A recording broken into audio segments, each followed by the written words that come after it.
In my past life, my husband suddenly decided to go teach in Africa. He was gone for 5 years, while I toiled away running the company. My health completely collapsed, and I ended up in the ICU, yet there he was, embracing his true love, while the son I cherished more than anything was the one who removed my oxygen mask with his own hands. In a daze, I was reborn, right back to the moment my husband was adamant about leaving for Africa, this time around. I sent him straight to a brutal mine controlled by an African warlord. Want to go to Africa? Then don't bother coming back. Honey, you know I've always been a compassionate and idealistic person. This volunteer teaching trip to Africa is my chance to put those ideals into practice. My consciousness gradually returned to my body, and all my senses sharpened from a blurry haze. Where am I? The scene before me gradually came into focus. It looks like the living room of my villa. But the layout is completely different from how it is now, yet, it feels so familiar. It suddenly hit me. The living room was decorated exactly as it had been 5 years ago. I seemed to be sitting on someone's lap. I turned my head and saw it was my utterly despicable husband, Tan Jiqiang. Ah, I screamed in terror, scrambling off him and dashing to the far end of the living room. Chin, what's wrong? A woman I had held in my heart and missed for years came rushing out of the kitchen.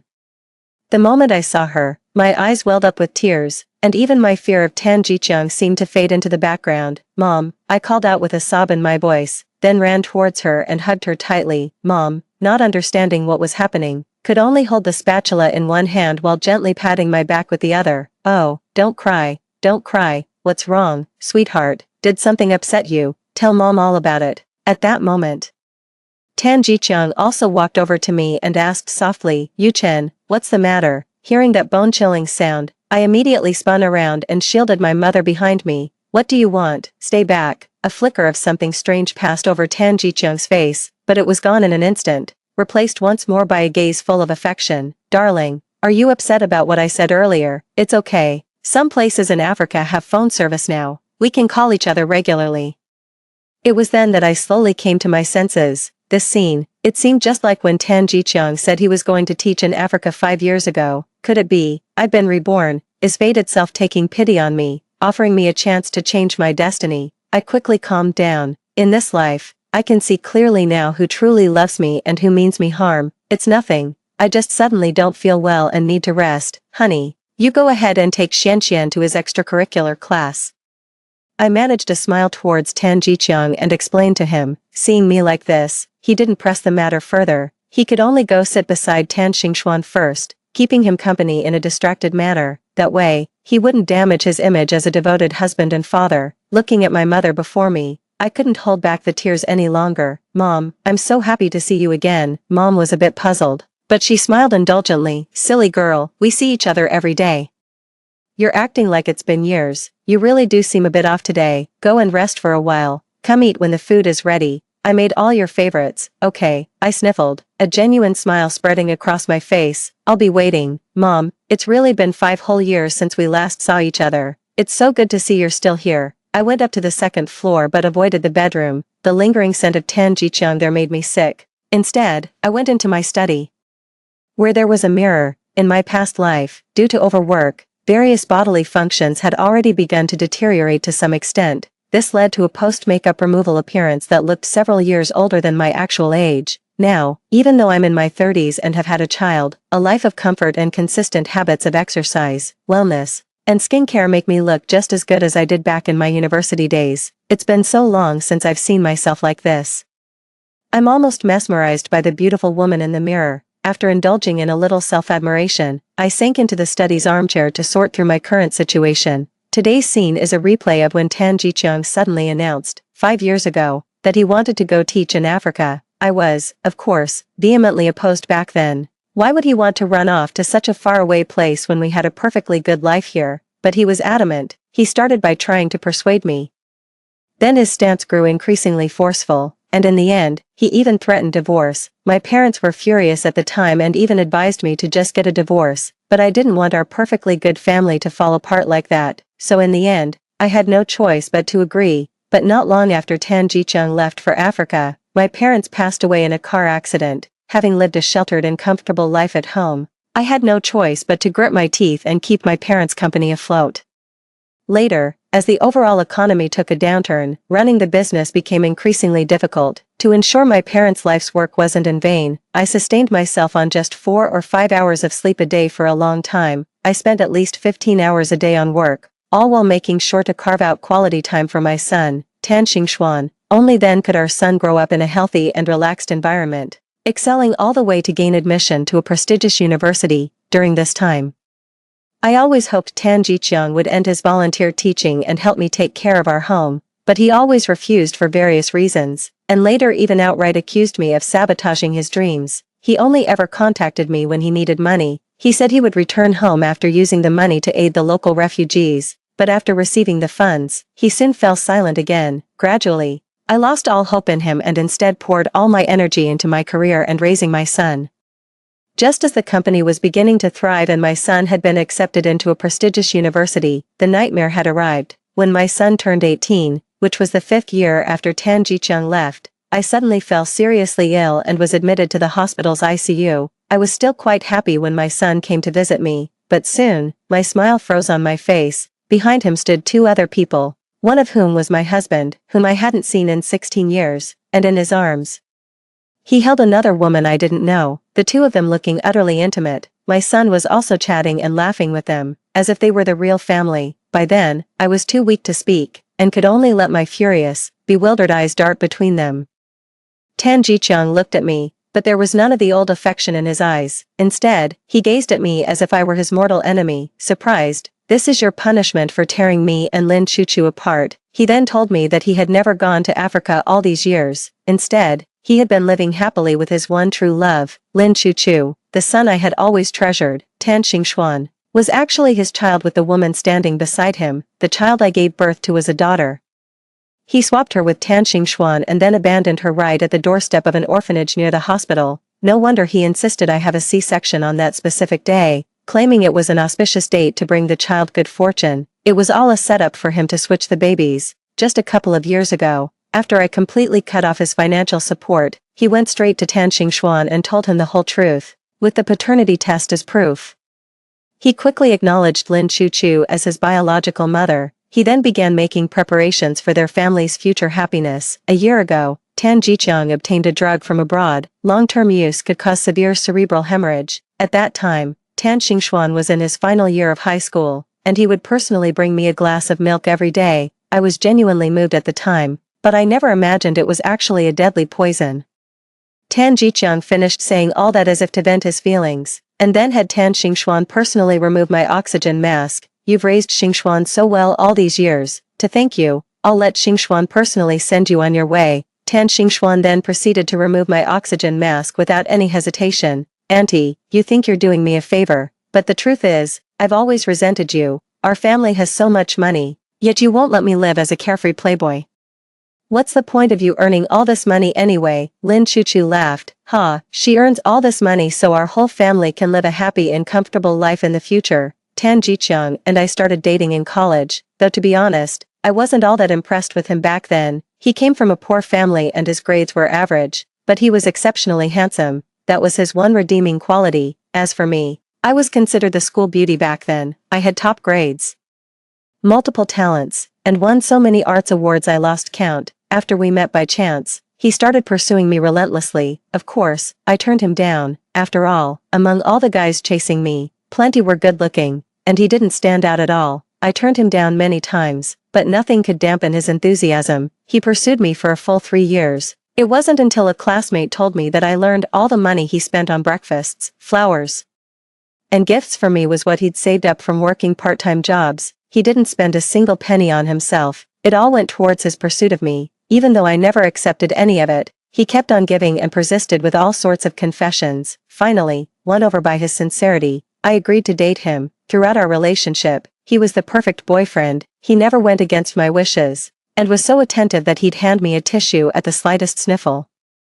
I felt that finding someone who loved me so deeply, aside from my parents, was a rare treasure in this world. So, despite my parents' objections, I married him. I must have been out of my mind, since he said he wanted to go teach in Africa. I decided to let him have his way. Just as I was thinking that, Tan Jiqiang pushed open the door to my study and walked in. "Feeling any better, dear? I hope you can support me on what I mentioned earlier."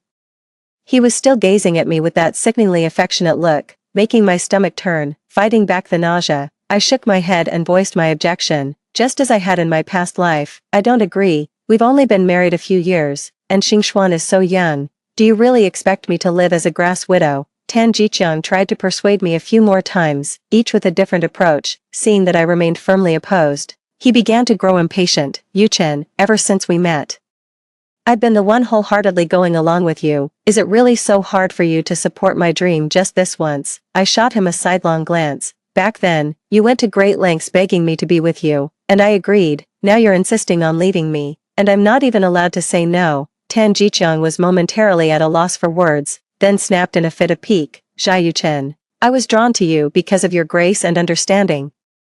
I never imagined you could be so heartless and selfish. If that's the case, we might as well get a divorce. Tan Jiqiang seemed to be speaking in angry frustration, but his eyes were carefully studying my expression, and I became visibly flustered. No, darling, we can't get a divorce. I really don't want to leave you. Please, just give me a few more days to think it over. Okay. Seeing this, the corner of his mouth twitched upward for a fleeting moment, before he quickly recomposed his face into an angry scowl. Fine, I'll give you 2 more days. I've told you countless times, this is my dream. It's the most important opportunity to fulfill my life's purpose. For this, I'm willing to give up everything, even you. With that, he turned and walked out. After he left, my expression, which had been flustered and conflicted, transformed into one of pure disgust. After lunch, Tan Jiqiang excused himself, claiming he had business to attend to at the school. With my family's financial support, he was able to focus entirely on his studies, completing his Ph.D., and securing a lecturer position at a private undergraduate college. In the period surrounding his proposal to go teach in Africa, he was frequently away from home.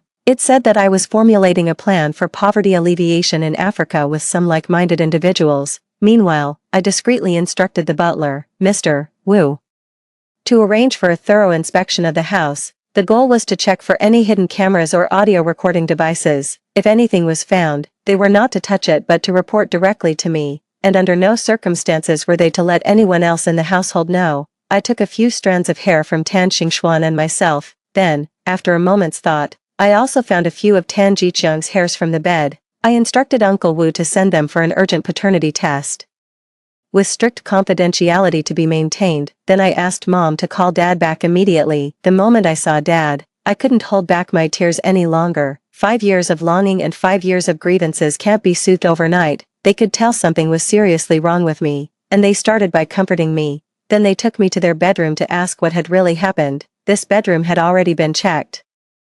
There were no suspicious devices. You'll be dead in 2 weeks. My words left them both stunned. In my past life, just days after Tan Jiqiang left to teach in Africa, my parents were killed in a car accident. According to the plan, Tan Xingxuan, who was in 8th grade that year, was supposed to go to summer camp, while Butler Wu would drive the RV to take me and my parents on a vacation to Diching Mountain. But just before we were about to leave, I got a call from the summer camp teacher saying Tan Xingxuan had suddenly come down with a high fever. My parents were originally going to cancel their vacation plans to stay and look after Xianxian. I knew my dad had spent 2 months carefully arranging his schedule just to free up this 1 week for the trip, so I insisted they go ahead with their vacation, reassuring them that once Xuanxuan's fever broke, we could bring him over for a few days of rest and recovery.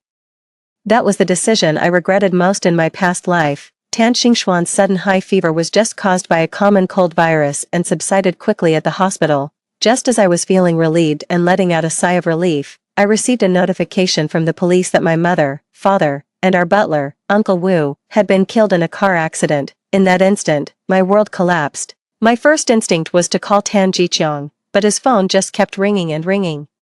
I told my mom and dad everything that had happened before my rebirth, leaving nothing out. I knew they were the people I could trust without a shadow of a doubt. I also knew they were the people who loved me unconditionally. Even so, what I saw on their faces was concern and poorly concealed doubt. Chen, what's wrong with you today? Did you have a nightmare last night? Mom asked, holding my hand with a worried look. Chen.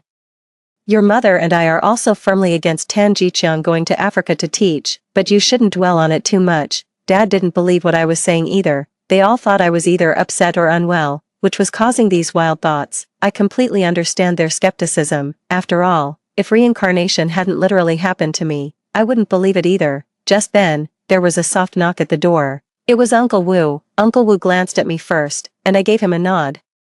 Only then did he begin to speak. Sir, madam, I have made progress on the tasks Miss assigned to me. After a thorough inspection of the entire villa, I discovered very discreet listening devices in the living room, your study, and the young lady's study. I also inspected the RV intended for the vacation. The brake system has been tampered with. Prolonged driving would cause the brakes to fail. The paternity test was expedited, and the hospital just faxed over the results. As Mom and Dad stood there in shock, Uncle Wu handed a document to my father. This can't be. Even I, who had braced myself for this, never expected an outcome like this. Not only was Tan Xingxuan ruled out as my biological child, but shockingly, he was also ruled out as Tan Jiqiang's. So how did they recognize each other based on a paternity test? I carefully recalled what Tan Jiqiang had said in my past life. He said that the paternity test made Tan Xingxuan realize that Lin Chuchu was his real mother. Wait, did he only have Tan Xingxuan and Lin Chuchu take a paternity test? That makes sense, I suppose. Under normal circumstances, Tan Xingxuan's father would undoubtedly be Tan Jiqiang. I never had any reason to doubt that. Not until I saw the paternity test results. A faint smile touched my lips. This might have been the only thing from my past life that gave me a sliver of satisfaction. That scumbag got what he deserved. Each piece of evidence left my parents utterly bewildered, but when combined with the past life story I told them, everything suddenly made perfect sense. Did Tan Jiqiang do all these things? Mom still can't quite believe it. They always thought Tan Jiqiang was a bit calculating, that he might have been so accommodating to me because of my family's circumstances, but they never imagined he was capable of such heinous acts. Uncle Wu, could you help me investigate, look for a baby girl who appeared near the entrance of the orphanage close to the first maternity and infant hospital around February 19, 2007. I remember it was snowing heavily that day. How could he do that to his own flesh and blood? Chin. If that's really the case, then it's a sign from heaven. We can't let that bastard get away with this. After Uncle Wu left, Dad said to Mom and me, I nodded, we need to put on a show, and make him play his part in it. After years of ups and downs in the business world, I'm no longer the naive and innocent person I used to be. When it comes to playing mind games, I can hold my own. In the afternoon, Tan Xingxuan, who had just started 8th grade, came home from school and greeted us with a bright, polite smile. Then, he went back to his room to do his homework. I never imagined that my usually well-behaved and obedient son could harbor such hatred for me. If he had truly been the good son he appeared to be, I wouldn't have completely abandoned the bond we've shared as mother and child for over a decade, even after learning the truth. But now, I won't let that disgusting family get away with this. Tan Jiqiang returned very late from outside, his expression grave. I pretended to have been waiting for a while, coming down from the 2nd floor in my pretty pajamas to greet him. Honey, why are you back so late? Have you eaten? If not, I can ask Chen Ma to fix you something. He forced a smile onto his face. No need. What have you decided about my plan to go teach in Africa? I feigned a bit of fluster. Oh, didn't we agree this morning I could have a couple of days to think it over? Zhao Chen, don't you dare try to stall me any longer. I told you, this is my noble ideal. Tan Jiqiang suddenly flew into a rage. I agree, you can go, I blurted out. His pre-rehearsed, affected performance just struck me as ridiculous now. It's a shame that back then, naive and innocent as I was, I couldn't see it at all. Since you don't agree, let's get a D. I said I agree to you going to Africa to teach. I looked at him very seriously. Agree. Tan Jiqiang didn't expect me to make such a decision so quickly, deflating the anger he had all prepared. Yes, honey, I've thought it over today. As your loving wife, of course I should support your noble dream. I looked at him with eyes full of sincerity, a skill honed on the business battlefield. No, He showed no joy at achieving his goal, only visible panic instead. Seeing him like this, I knew the little act I put on for my parents this afternoon had hit the mark. Under my direction and from my own script, the three of us staged a scene of utter gloom and despair in the living room. Dad said the company is in crisis and wants to transfer the debt to a shell company under my name. This would protect the cash flow of the real operating entity and give it a fighting chance to recover. But the price is that I would become a deadbeat, hounded by debt collectors from all sides. My husband would inevitably be implicated as well. While this was virtually impossible legally, Tan Jiqiang didn't know any better. The performance venue was deliberately chosen to be right next to the listening device. Seeing how Tan Jiqiang was practically falling over himself to divorce me, the performance was clearly a success. Well, I'm, really glad you're supportive. Tan Jiqiang's face betrayed no hint of happiness at that moment. His mind was racing so fast you could almost see smoke coming out of his head. But we'll be living apart in different cities for a long time. Can you really handle that? He was clearly fishing for a new excuse. You said we could call regularly, didn't you? Just hearing your voice would make me so happy. I blinked my big, sparkling eyes. Continuing to gaze at him with deep affection, Tan Jiqiang took a deep breath, gripped my shoulders, as if steeling himself to make some momentous decision. Honey, this teaching trip to Africa actually comes with some risks. To keep you from being dragged down, I think it's best if we get a divorce. Hearing him say that, my eyes widened in an instant, my face went pale, a mix of shock, confusion, and utter despair. But then, as if remembering something, my head drooped weakly. As though I had already resigned myself to fate. Honey, since you've said it too, maybe this is for the best. For you. I poured my heart into the performance, playing the part of a devoted wife, all the while haunted by the thought that staying in this marriage might only drag my husband down. I needed to externalize these layered emotions, but Xian, custody was, of course, a major consideration in any divorce. I already knew my stance, but for the sake of the charade, I had to see this through to the end. After all, I'm going to Africa to teach. It's definitely better for Xian to stay with you. I knew what he was thinking. Having Tan Xingxuan around would just ruin his little love nest with Lin Chuchu. Better to dump the kid on me, the free babysitter, and if my family's company ever recovers, he can use this mole to get his hands on our assets again. I didn't call him out on it. Instead, I just went along with it. My parents were wary of Tan Jiqiang.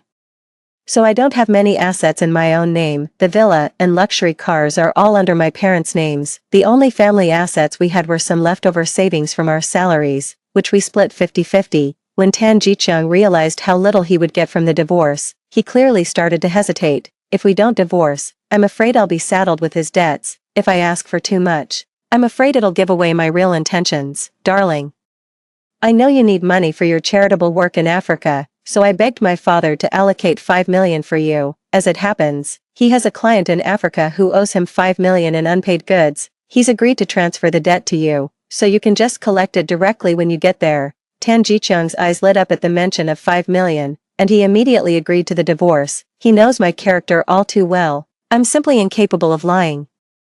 After we finished at the Civil Affairs Bureau, he said he was going to meet up with his fellow volunteer teachers one more time. I knew exactly who he meant by fellow volunteer teachers. Lin Chuchu, sitting in the car. I watched his cheerful figure walk away. My heart ached with a sharp pang. Back then, I had searched every orphanage near the hospital, but I never found that abandoned baby girl. On the day Tan Jiqiang left for Africa to volunteer as a teacher, I went to the airport to see him off. It was the same in my past life. He did go to Africa, but it was just a vacation with his one that got away. I saw his colleague, Lin Chuchu, standing beside him, looking as innocent and delicate as a wilting white flower. I couldn't help but chuckle inwardly. In her past life, this woman had Tan Jiqiang wrapped around her finger and ended up getting my whole family killed in the process.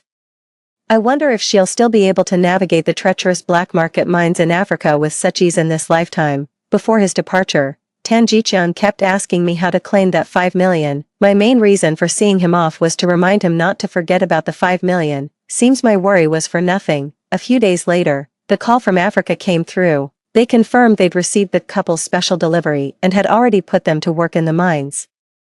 My old man built his empire from nothing over decades, so he naturally has connections in all sorts of circles, including over in Africa. Over there, the rule of law is pretty flexible, and the local warlords, who have nothing to lose, don't much care about diplomatic consequences. To run off with his one true love, Tan Jiqiang quit his job outright, telling everyone he was going to Africa to volunteer as a teacher. His parents died when he was young, and since I divorced him, naturally no one cared about his whereabouts. At my request, the illegal mine in Africa beat him to a pulp. It was confirmed that he was telling the truth about abandoning his daughter at the orphanage's doorstep. I've searched every orphanage in the city, but there's been no trace of that baby girl. This has been my biggest regret since being reborn, and it looks like it might haunt me for the rest of my life. After sending that despicable pair off to toil together in an African black market mine, Dad started handing over the reins of the company to me. You always used to say the company would go under if you were in charge, forcing your old man to keep working for you. If you could do it in your past life, you can certainly do it now.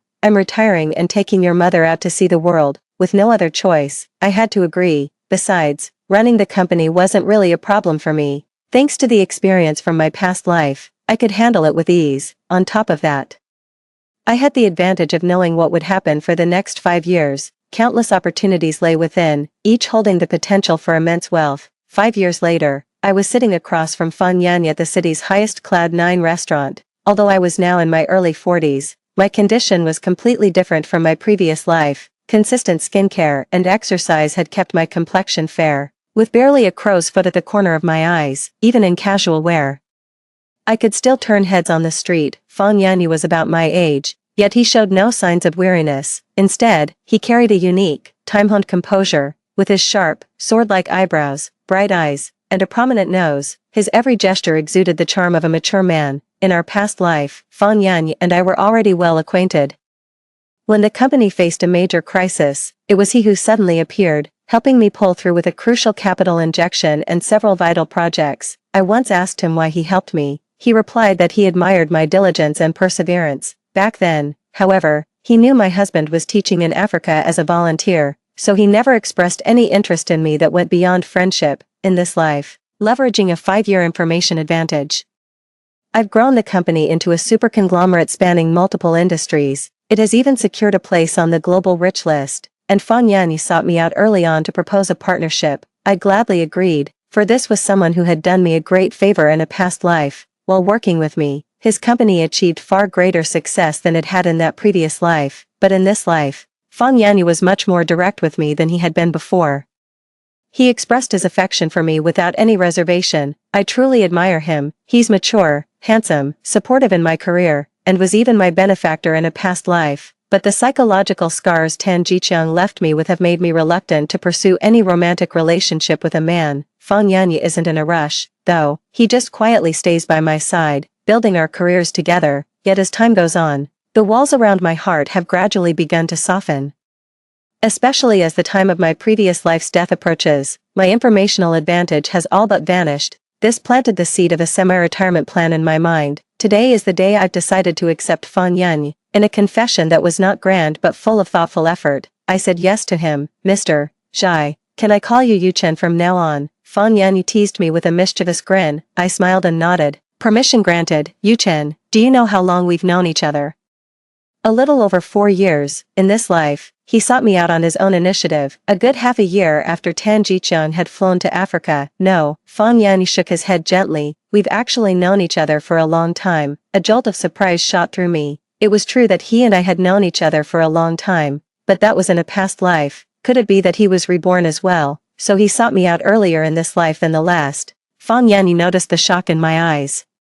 He said to me with a smile, I bet you can't remember, you know, the little chubby kid who sat behind you in our junior high class, 30 years ago. Oh, I see, I was on the wrong track. I quickly searched my memory. Back in junior high, there was a semester when a little chubby kid sat behind me. Oh, it suddenly dawned on me. Now I remember. That little chubby kid who was always getting picked on by the girls. You actually remembered. I'm honored. He grinned, his eyes crinkling into slits, looking nothing like his usual mature and composed self. You helped me so many times back then. You were like a ray of light piercing through the dark clouds in my heart. Wait, that little chubby kid wasn't named Fan Yan, was he? I tilted my head and asked, puzzled. My mother changed my name later. Fan Yan began to recount his story from those years to me. Back then, his parents were going through a divorce, which made him timid and withdrawn. At that time, some girls who fancied themselves as the boss liked to pick on a timid, chubby kid like him. I've always had a strong sense of justice, so I stepped in a few times and chased those girls away for him. In his eyes back then, I was like an angel sent from heaven to save him. Later, his parents officially divorced. He went to live with his mother and left town. By the time he had made something of himself and tracked me down, I was already married to Tan Jiqiang. Being a man of strong principles, he knew his feelings for me were different, so he never revealed himself to me. It wasn't until 5 years ago, after my divorce from Tan Jiqiang, and after waiting another 6 months to be sure our split was final, only then did he take the initiative to reach out to me. After hearing Fan Yan's account, I understood why he appeared earlier in this life than in the previous one, and his approach this time around is far more direct than it was before. Because in our past life, even though Tan Jiqiang was always away, our marital bond was still maintained. That's why I never showed up. I only stepped in to help when I saw you were in serious trouble. Since we've talked this much, mind if I get a little nosy? I stirred my coffee lightly with a spoon and asked Fan Yan, "Of course, ask away, I'll hold nothing back." Fan Yan replied without hesitation. I gathered my thoughts and began to speak. "I never pried into your family situation before.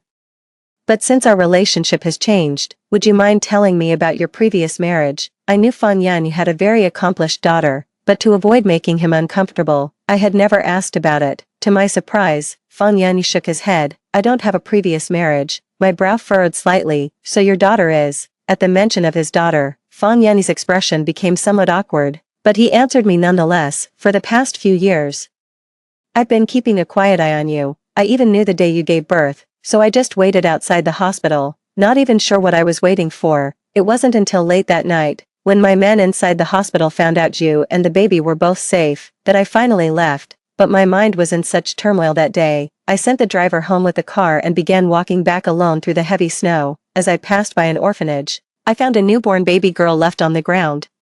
She was just wrapped haphazardly in a thin little blanket. Her face was blue and her lips were purple. She was nearly frozen to death. I rushed her to the hospital, and it took 3 days of intensive care before she was out of danger. I don't know why, but I felt an instant, deep affection for that child, so I adopted her." "Yu Chen, what's wrong?" As I listened to Fan Yan's story, I was overcome with emotion, my body trembling uncontrollably, but I didn't want to interrupt him. Not until he noticed something was off with me. "Can I go see her?" The pretty girl in front of me, though her features were quite different from mine, still had a familiar look in her brow that reminded me of myself. "Young lady, you are..." My hand trembled as I took hers, and I asked in a soft voice, though the girl found it a bit odd. She replied politely, "Hello, Auntie, my name is Fang Xiu." There seemed to be a bit of careful thought behind that name. After calming myself down a little, I said to Fan Yan, "I want a paternity test." When the paternity test results came back, I held Fang Xiu in the hospital and cried uncontrollably. Thank goodness we were in the VIP room, otherwise, the province's richest person breaking down in such a public, undignified sob would have been front-page news everywhere. It seemed like a miraculous twist of fate. Not only was my daughter alive, but she hadn't suffered much hardship. It has allowed me to make up for the greatest regrets of both my lifetimes. Fan Yan has invested no small amount of effort and resources into nurturing her over the years. She has blossomed into an exceptional individual,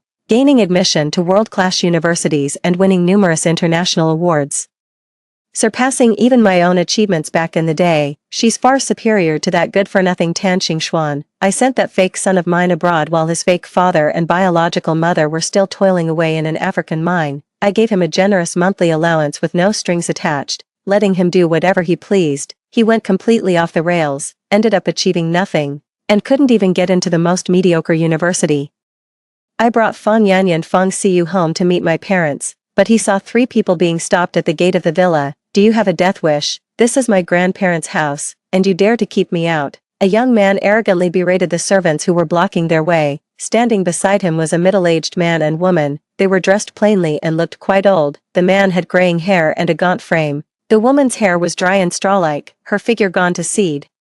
As I got closer, I realized the young man was actually that good-for-nothing fake son of mine. Only half his head was shaved, the other half was done up in garish, colorful dreadlocks. Not only was she wearing multiple earrings, but she also had a nose ring. You could even see a tongue piercing when she spoke. She was a completely different person from the well-behaved student I had sent off. As for that couple, it looked like Tan Jiqiang and his white moonlight. Those two are really something.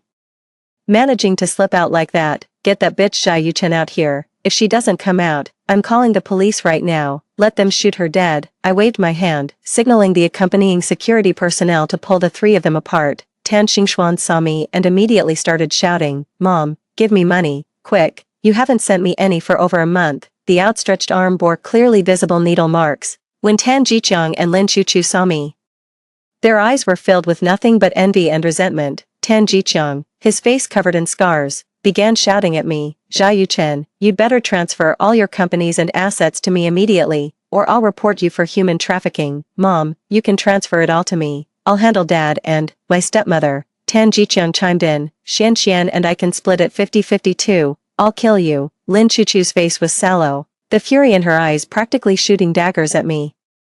She thrashed and clawed, trying to charge at me, but was firmly restrained by the security personnel. I had no idea where Lin Chuchu's intense hatred for me came from. She didn't even do any hard labor at that black market mine in Africa. a minor officer under a warlord took a fancy to her, took her as his concubine, and she bore him 4 children in 5 years, compared to what she did to me in my past life. This is nothing. Fang Yan and Fang Xiu stepped in front of me, shielding me behind them. Lin Chuchu's eyes lit up the moment she saw Fang Yan. She instantly seemed to lose all strength, and her voice took on a sugary, affected tone. "Oh, I think I'm going to faint. It's all Zhai Yuchen's fault." I looked at the 3 of them, clowns that they were, and let out a scornful laugh. "Why on earth should I give you my money? Go ahead and sue me if you dare." I covered my tracks perfectly back then. I'm not the least bit afraid of their lawsuit.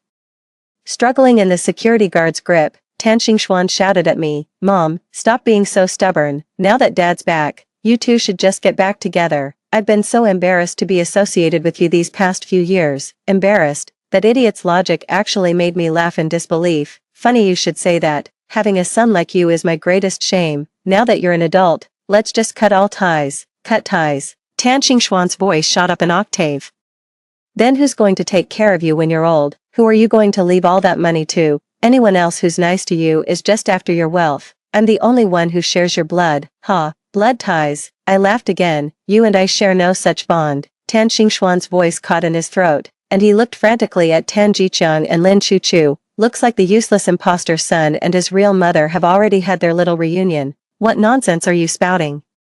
Tan Jiqiang blustered, his voice full of false bravado. "Have you lost your mind? Xianxian is our own flesh and blood." "Haha, wrong again," I said with a teasing look at Tan Jiqiang. "He's not biologically related to you either. There's only one person here who shares his blood," I said, pointing at Lin Chuchu, his birth mother. Under my pointed finger, Lin Chuchu's eyes darted away. "That's a lie." Tan Jiqiang's eyes widened. "How could Xianxian not be related to me?"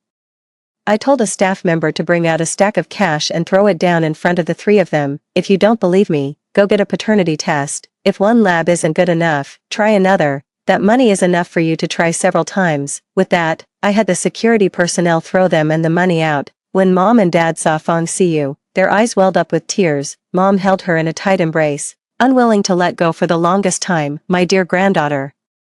You've been through so much all these years." "Mom, your granddaughter hasn't suffered at all. Her father dotes on her." I pulled Fang Yan over. "Allow me to formally introduce you both. This is Fang Yan. You're already familiar with his previous role. He's been my steadfast partner. His new role is my boyfriend, and also my daughter's father." This dynamic might seem a bit unusual, but it's absolutely perfect.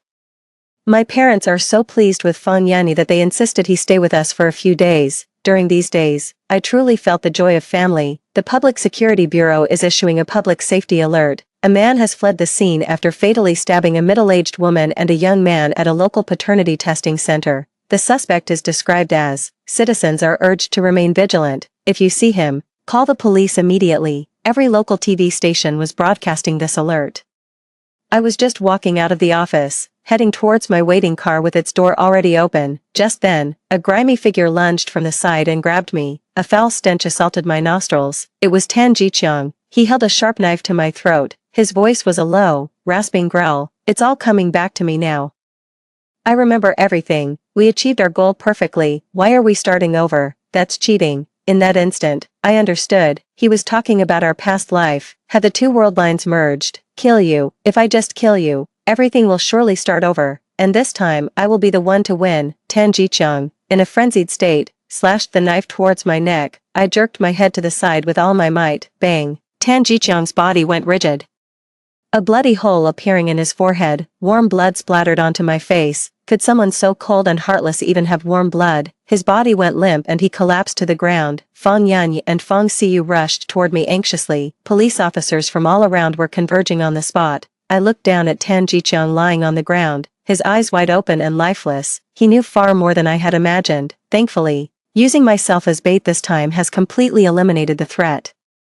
Do it all over again? No way. Story 2. After being reborn, the very first thing I did was buy the villa next door, which had belonged to a corrupt official. When my boyfriend insisted on bringing his whole family over to see my place, I took them there instead. In my past life, after they came to visit, they simply refused to leave. His sister even took over my room, forcing me to live in the school dormitory. My luck just kept getting worse. Not only did I fail to get my university degree, But my parents, who had died in the line of duty, were posthumously framed, accused of corruption and alleged to have committed suicide out of guilt. After leaving the courthouse, I was hit by a car while in a daze and died, consumed by a profound sense of injustice. My soul remained adrift in this world. When I returned to the old family home, I overheard a conversation between my boyfriend and his family, who still lived there. "Good son.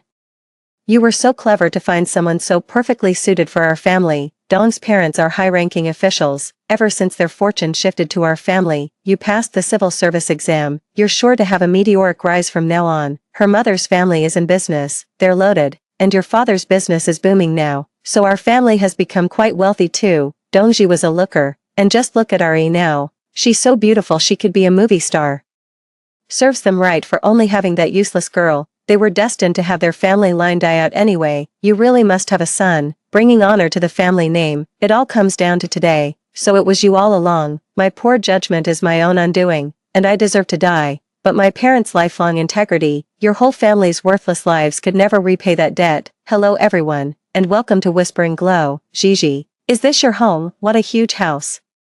My boyfriend Rin Xiaoyuan's mother pushed open the courtyard gate and walked in, looking around left and right, sighing with admiration. "Auntie, come on in." I stood at the front door, waving to them warmly. "Don't make a fuss over nothing. You're embarrassing us, mister," Rin said with an air of authority, strolling in with his hands clasped behind his back as if he owned the place. "Mom, this is Gigi's home. It's not like we're strangers. Just make yourselves comfortable and settle in. It's your own place now." Ren Xiaoyuan followed behind, laden with luggage and sweating profusely. "It's nice here and all, but the fact that food delivery can't get in is a real pain. Honestly, if you hadn't invited me, brother, I wouldn't be caught dead staying here." His sister, Rennie, complained nonstop while snapping photos of the house and yard, a small bag slung over her shoulder. "You all want to stay at my place." I was utterly shocked, frowning as I stared at Ren Xiaoyuan. "What's yours is mine, what's mine is yours. With a bond like ours, aren't we practically family?" Ren Xiaoyuan set down his luggage, put his arm around me, and steered me inside, whispering a plea in my ear. "Come on, Gigi, do me a solid and save me some face here. My parents sprung a visit on me out of the blue. You know how it is. Between work and study, I'm strapped for cash and can't afford to put them up in a hotel. They just need to crash here for a few days as a stopgap, I promise. Just a few days until I sort something else out, then we're out of your hair." "Well, just a few days, then." I hesitated for a moment before reluctantly agreeing. "Enough talk. Where are we supposed to stay?" Rennie said impatiently as she walked in. Without so much as a glance in my direction, she headed straight upstairs, picked out the nicest looking room, and went inside. "This room will do. I'm taking it." "Hey, you can't just barge in. You can't stay in my room or my parents' room." I rushed to stop her, but Ren Xiaoyuan grabbed my arm, holding me back. "Gigi, my parents just arrived and need some time to settle in. Why don't you head back to campus for now? We'll have you over once we're all sorted out. This is my house." "Who said you need to play host?" I was getting angry, but before I could finish, "Mister," Ren cut me off. "You ill-mannered girl, when there are men present, it's not your place to make decisions. We elders are willing to move in out of respect for my son, otherwise, a cursed creature like you, who brings ruin upon her whole family, couldn't get a blessed household like ours to step foot here even with a grand procession." Then, he spat towards the opulent room. "Pa, with all this money, who knows how clean it really is? Consider yourselves lucky." Seeing me fuming, Ren Xiaoyuan quickly ushered me out the door. "Be good, Gigi. Do me this favor today. I'll make it up to you when we're back at school. You're my everything, my goddess. Wait for your darling husband." "Okay," I pouted, gave him a playful punch, and nodded shyly, satisfied that he had placated me. He went back inside, reassured. I stood outside the door, gazing at the light within. Mr. Ren was right about one thing. This was indeed the house of a corrupt official. Our neighborhood is famously upscale in the city, home to the wealthy and influential. My maternal grandparents paid for our place here. My parents initially thought it was too flashy and didn't feel it suited them, but they moved in for the sake of my schooling. The house next door belonged to that major corrupt official who was recently busted. He had so many private assets that this particular property wasn't even that conspicuous. The other homeowners, worried about property values, kept it quiet, so very few people know the inside story. Someone from the countryside like Ren Xiaoyuan certainly wouldn't know. All they know is that the owner of this house is very wealthy, someone whose fortune they could try to tap into. I'm not entirely sure what they're planning to do, only that they have to stay in this house for 49 days. It's just over a month. I'll let you have your way. Although Ren Xiaoyuan said he would come to the school to see me, he only contacted me a few times over the phone. In every conversation, he was subtly probing to see how I'd been doing lately. Naturally, I played along with his line of questioning, complaining about everything, not getting along with classmates, teachers giving me a hard time, even tripping and falling when I went out. I painted myself as the picture of misfortune. It wasn't until the court contacted me to proceed with the property transfer. That's right, even though I won the bid for the corrupt official's villa next door and paid in full, the property hasn't been transferred to my name yet. Legally, it's still the corrupt official's house. I couldn't just foolishly put it under my own name, knowing full well they intended to use the property to siphon off my fortune, could I? I took the auction sale confirmation issued by the court to the property management. I told them I had purchased the house, though the title hadn't been transferred yet, and that I had some relatives coming to town whom I wanted to let stay there for the time being, since it was an empty house anyway and the court wouldn't interfere. The property management naturally agreed. I calculated the time. There were still a few days left until the 49th day. I confirmed the schedule with the court before turning my attention back to sorting out my employment situation. My field of study is related to national defense. Because of my parents' status, the state provides special benefits to the children of martyrs. My job placement was secured as early as my junior year, just waiting for me to report directly upon becoming a senior, in my past life. Because of that despicable family, my parents were inexplicably labeled as having committed suicide to avoid punishment, and my job offer was revoked. This time, everything went smoothly. After finishing my thesis, I applied to leave the university. Without notifying Ren Xiaoyuan, I went directly to my unit to report for duty and began adapting to the high-intensity work. Before even 49 days had passed, I received a call from Ren Xiaoyuan. He frantically asked over the phone, "Gigi, where have you gone? Why aren't you at the university? I need to see you urgently. What's the emergency?" "I'm on my graduation trip. We got hit with a massive storm today, and I'm stuck in the hotel," I said, lazily brushing him off while scrolling through the news on my tablet. "Are you okay?" He paused for a moment, then continued cautiously, "I don't know what's going on lately, but nothing's been going right. I just wanted to get away for a bit. And then this happens. Seems like trouble follows me everywhere. So annoying." "Oh, right. Well, stay safe, okay? Don't go wandering off. My dad fell down your stairs. I was actually going to ask you to come and see him. He fell." I was a bit surprised. It's not even time yet, and they're already having bad luck. "Why is your family still living in my house? Didn't you say it would only be for a few days?" I didn't engage with his previous topic. If I kept talking, he'd be asking me to pay the medical bills. "So, since your family has been staying for so long, how much rent are you planning to give me?" I joked. "A villa this big must cost tens of thousands a month. When are you going to pay me?" "Honey, how dare you ask us for money, you little hussy." Mrs. Ren's shrill voice came through the phone, sounding absolutely livid. "You goddamn jinx, marrying a son like mine, a real catch, should have your ancestors' graves smoking with good fortune. And now you have the nerve to ask us for money.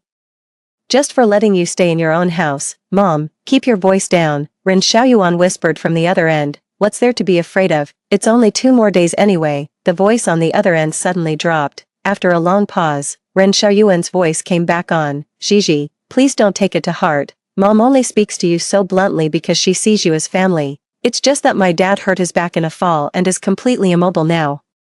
She's just really worried and stressed. Does being in a hurry give you the right to insult me?" I didn't need to play nice with them anymore. I let loose. What gives some old country woman the right to yell at me? "You think your ancestors blessed you to live in this house? Your family couldn't afford this place in 10 lifetimes of hard work. Dating someone like you is a permanent stain on my record. We're done. Get out of my house. And take your high-class parents with you."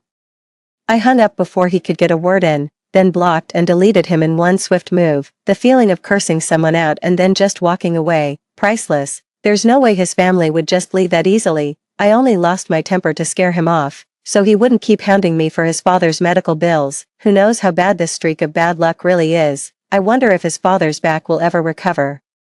The fact that Ren Xiaoyuan kept pestering me with phone calls made it clear his father's back was in a really bad way. He tracked down every single one of my classmates and friends, desperately trying to get information about me. Thankfully, my workplace issued me a work phone. I only kept my old number to keep tabs on what was happening with Ren Xiaoyuan's family. "Gigi, did you hear how unlucky Ren Xiaoyuan's been lately?" My roommate gossiped in our dorm group chat.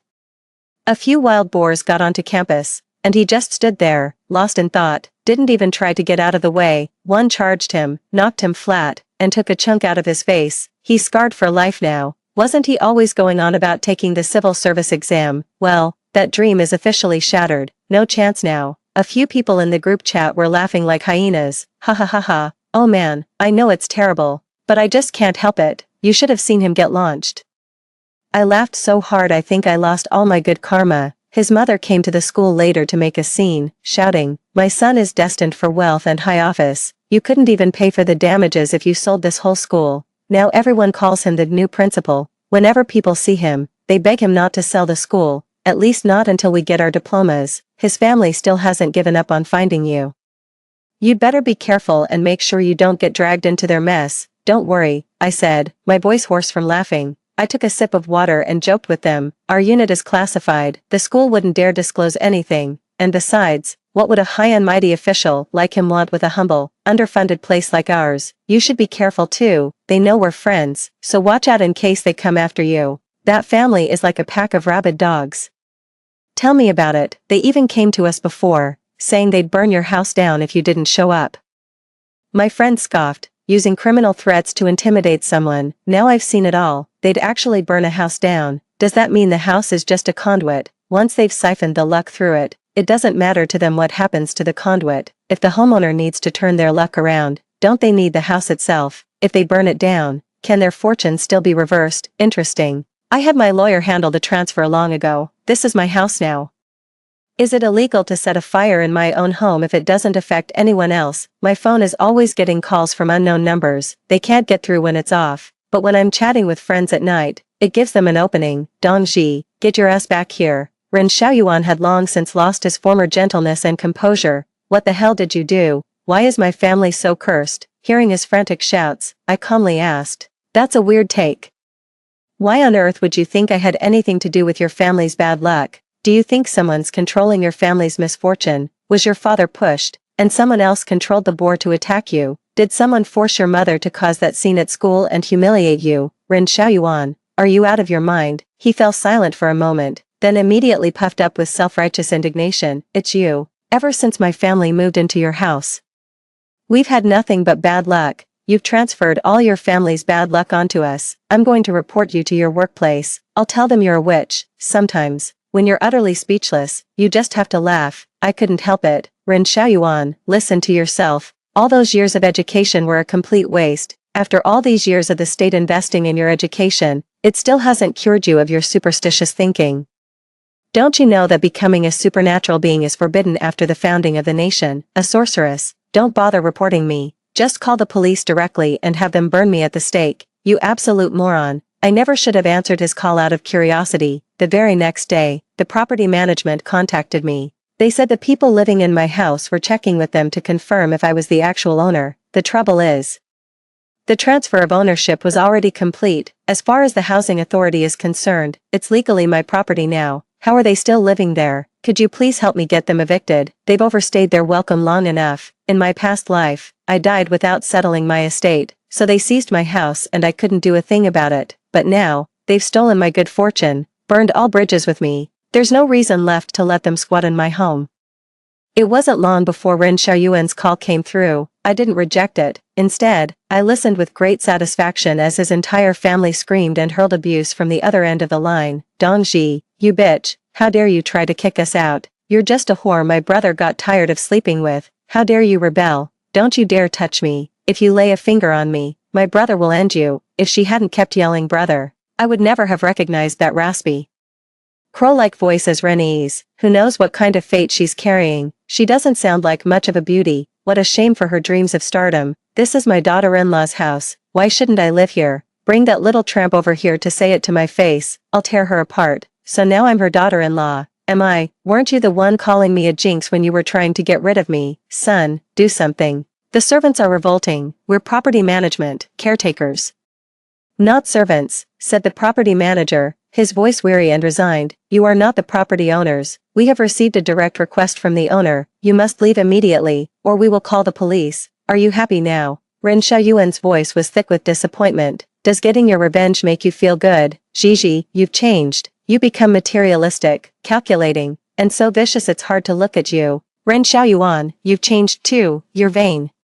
Down on your luck, and reek of utter desperation, it's just PUA, as if I don't know how to play that game. You have no ambition, no drive to graduate or get a proper job, you're squatting in my villa, and your whole family are shameless parasites, thieves, coveting what isn't yours. My family's wealth was built through generations of my parents' and ancestors' hard work. If you want money, go curse at your own ancestors in their graves. Look at you now, no looks, no job.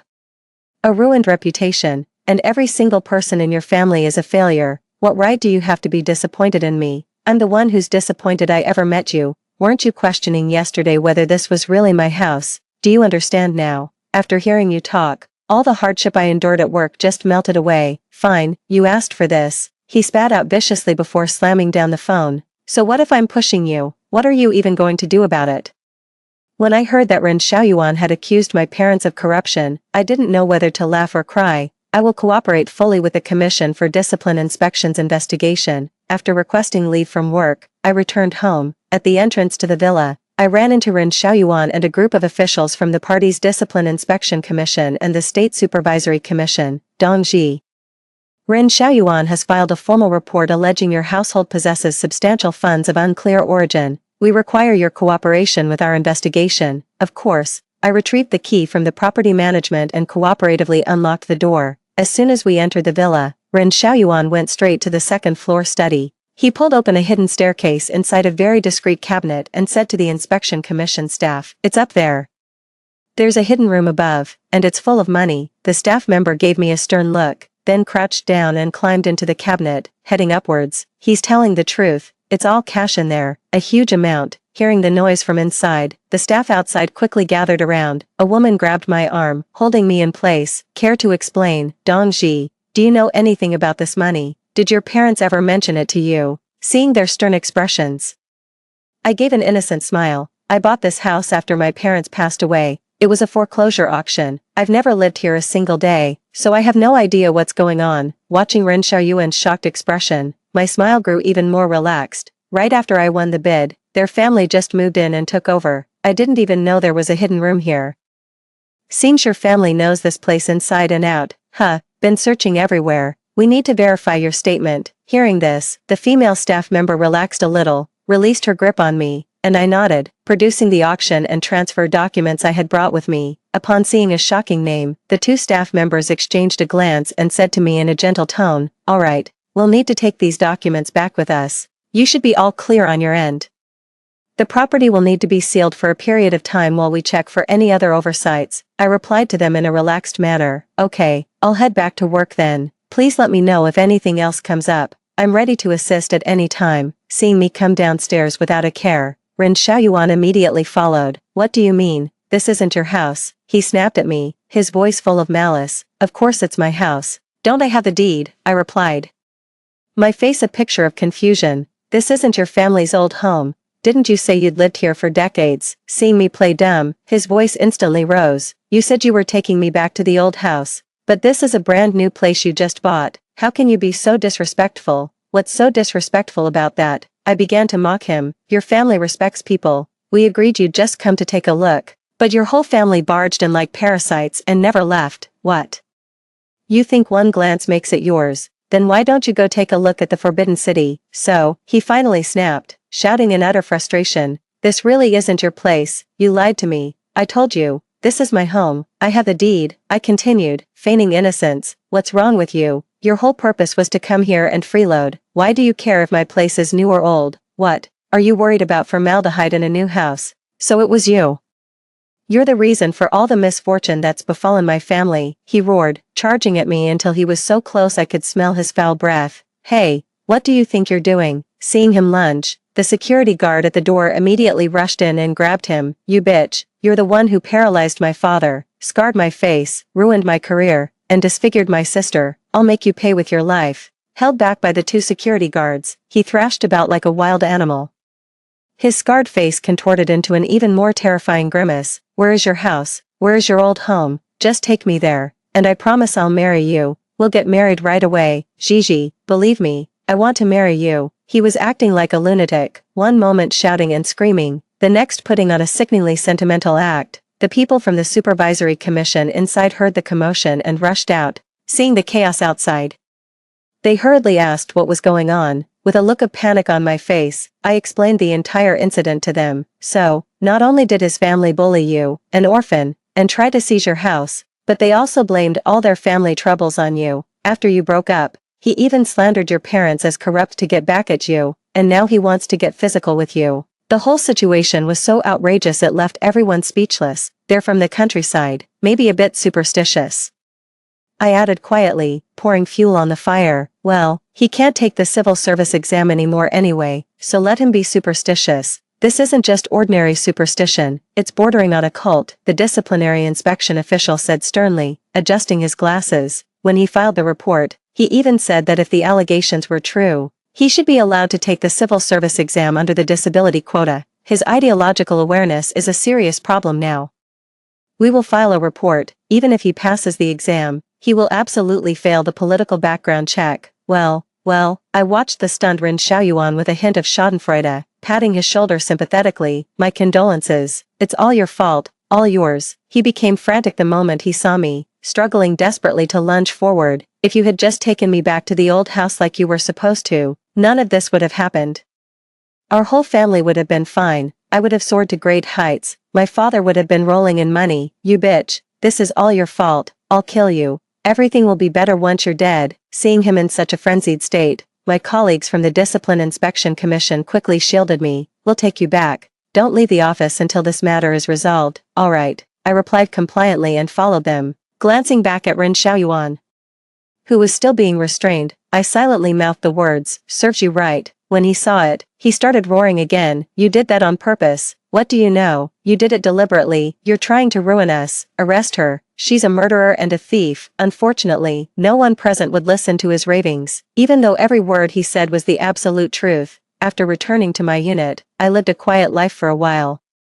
That was until the Disciplinary Inspection Commission informed me that there were 61 million yuan in cash hidden in a secret room of the house. I was astonished that the amount was so large. They also went to the prison to verify this with the corrupt official. Upon hearing the figure, he was first shocked, and then remained completely silent. They had him sign to confirm it, and without any resistance, he dutifully wrote down his name. They conducted a thorough search of the house and, after confirming nothing was left behind, placed the keys with the property management office. I expressed my gratitude, as they had also eliminated a hidden danger for me, a danger that could have cost me my life. I heard Ren Xiaoyuan had a mental breakdown. He left without even picking up his diploma. At our late-night chat session, my best friend who stayed in the city was, as always, on the ball with the gossip. I heard he didn't take any of his stuff from the dorm. When someone called, his mom said it was all junk, not good enough for their family, and told the school to just throw it out. Has their family been down on their luck for so long that they've all lost their minds? Hearing their confused words, my mind began to clear. I had always thought the amount of cash in the secret room was odd. They went to the trouble of hiding it, yet the sum wasn't a round figure. The corrupt official's attitude in prison was also strange.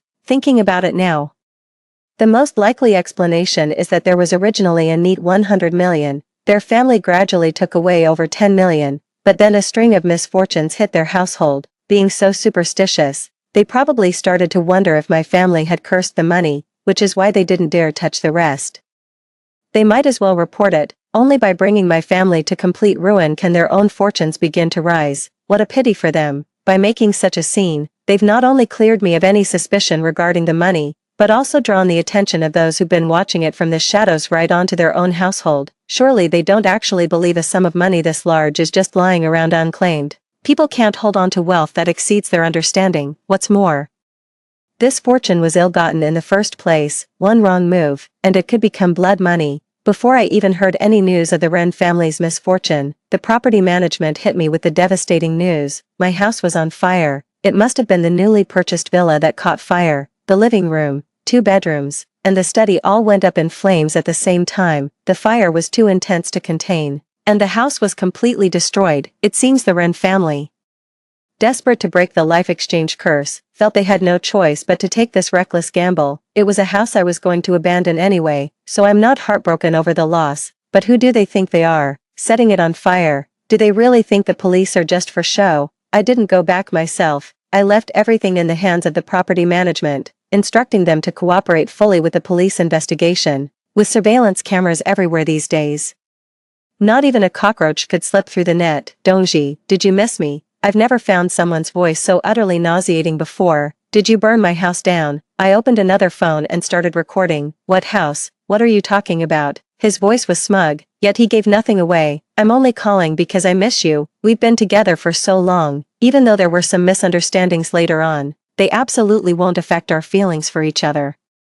His voice was full of tender affection on the other end. Gigi, even if you maliciously schemed against me, I'm willing to forgive you. I don't even hold it against you for bringing misfortune to your own parents, or for the trouble you've caused mine. My parents are even willing to forgive you. I'm willing to marry you. I don't mind that you're a gold digger. My father just made a fortune on a recent investment. I rolled my eyes, suppressing my disgust to see what he was up to.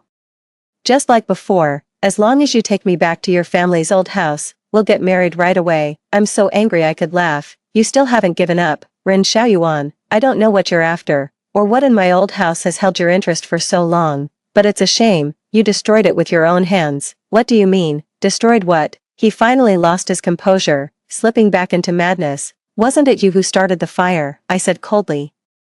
I only burned down a corrupt official's house, he roared from the other side. So it was you after all, I shouted angrily, slamming my hand on the table. You were baiting me, tricking me. He sounded relieved, not seeming to care at all about what he had just confessed. I wasn't lying to you. Seeing him relax, I twisted the knife. The fire you set spread to the villa next door. 30% of it is destroyed. It's uninhabitable now. That was my old family home.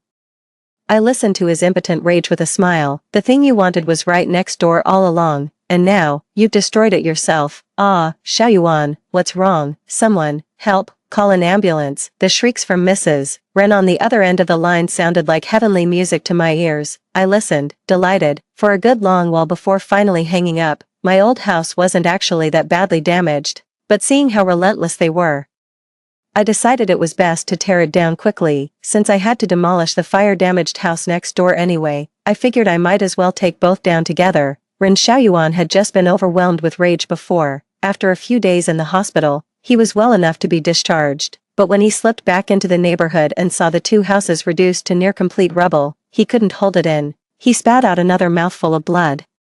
Just when I thought their family would keep harassing me, they vanished. There was no trace of them to be found anywhere. People from their village said that after the Ren family made it big with their investments in the city and came back dripping with gold and jewels, they took to playing high-stakes mahjong with folks from the neighboring village. The bets were huge, with hundreds of thousands on the line in a single night. That old man Ren, the one who's paralyzed, has a whole crew of people waiting on him hand and foot. They even wheel him around to his mahjong games like he's some grand patriarch. Mrs. Ren is much more low-key, though she's aged terribly and looks awful. But she's decked out in gold from head to toe. She won't even step out the door without a few pounds of gold on her. And then she just flaunts those claws of hers. You can tell the neighborhood aunties have been seething about this for ages. Rennie spent a fortune on plastic surgery to get that cookie-cutter influencer face. Now she's finally living her dream as an influencer, holed up at home all day doing live streams to flaunt her wealth, calling herself a socialite. Ren Xiaoyuan's situation is genuinely pitiful. The family pinned all their hopes on him from childhood, pouring every resource into propping him up, all in the hope he'd bring honor to the family name. But no amount of money can compare to the prestige of a low-level government job. His face was disfigured, and he was put on file by the supervisory commission, dashing any hope of a civil service career. Now he just holes up at home every day, feeling as if his backbone has been ripped out. The looks from people around him make him hang his head in shame. The villagers had thought the Ren family would keep swaggering through life like that forever. Then one day, a few people showed up claiming to be friends of the Wrens from the city. They stayed at the Wren house overnight, and the next day, the entire Wren family vanished. When the group left, they simply told everyone they had another investment project and were taking the Wrens along to make more money. Some villagers even approached them, asking if they could be taken along to get rich too. They were politely but firmly shut down with a smile. Investment requires capital. Do you have any money? So the Wren family is rich now? The villagers asked, their tone laced with resentment. They're loaded. They've got over 10 million on them. My goodness, they've really struck it rich out there. The villagers murmured, their voices thick with envy. Looks like they won't be coming back this time. With tens of millions, who'd ever return to this godforsaken village? Hearing this news, I was certain their family could never bother me again. if you take dirty money, someone will inevitably come to collect your life. It wasn't what I expected. They didn't die. To be precise, not all of them died. Years later, the government cracked down on telecom fraud, extraditing a large number of scammers from overseas. I was initially engrossed in the drama, marveling at the government's strong resolve and high authority. Then, out of the blue, I got a call from the detention center saying one of the detainees involved wanted to see me. Out of curiosity, I met with him, accompanied by police officers. Long time no see, Gigi, seeing me like this, did you miss me? It was actually Ren Xiaoyuan. He was a shadow of his former self. The scar on his face was now covered in tattoos, making him look both terrifying and ridiculous. You got tattoos. Kiss that civil service exam goodbye, I remarked with a cold, mocking tone. I was never going to pass that exam anyway. You're the one who ruined me. He was still trotting out the same old lines, as if his future would have been bright without me. Without me, you'd still be a nobody, I said, twisting the knife. You're exactly where you belong now. No, that's not right. I should have been successful. My father was a wealthy businessman. Everyone should have looked up to me. Everyone should have needed me, he muttered, his gaze unfocused. Think carefully. How exactly did you become successful? Could he be remembering a past life? I began to guide him. My family succeeded in the fate exchange. We succeeded. His voice grew louder. Yes, why won't you die? It's all because of you. If only you would die, my family could live well. Why won't you just die, officer? He's not trying to feign insanity to avoid punishment, is he? Having heard what I needed, I couldn't bear to look at his face any longer and turned to lodge another complaint with the police. It's not just him. His sister is also faking a mental illness. The officer looked rather exasperated. She claims to be a huge celebrity, a stunning beauty. If a male officer so much as glances at her, she accuses us of being infatuated with her. She makes a huge scene everywhere, causing a real nuisance. His sister was involved in scams. I genuinely had no idea. It seems their whole family offended someone back in China. His father's body was discovered a few years ago. His corneas and some other organs had been removed. The case was never solved. His mother, his sister, and he were sold into northern Myanmar. His mother was poorly educated, older, and considered useless. She was beaten to death not long after. He and his sister survived. Word is they had a real talent for fraud, scamming a lot of people. They're considered principal offenders this time, extradited back to face justice. They actually harmed people. I'm starting to resent those who let the corrupt officials live, rather than letting them harm so many more innocent people. It would have been better if they had just died in the first place. These people have no moral compass. They swindle money and take lives without a shred of guilt. I complained to the police officer. Don't worry, they will get the punishment they deserve. The officer assured me. I walked out of the police station, glanced back at the national emblem, and could only hope that all those beasts who harm others for their own selfish desires would be brought to justice. No excuse should ever lessen the weight of their guilt. That's all for today's story. If you've listened this far, please leave a happy every day in the comments. Twilight wishes everyone joy each and every day.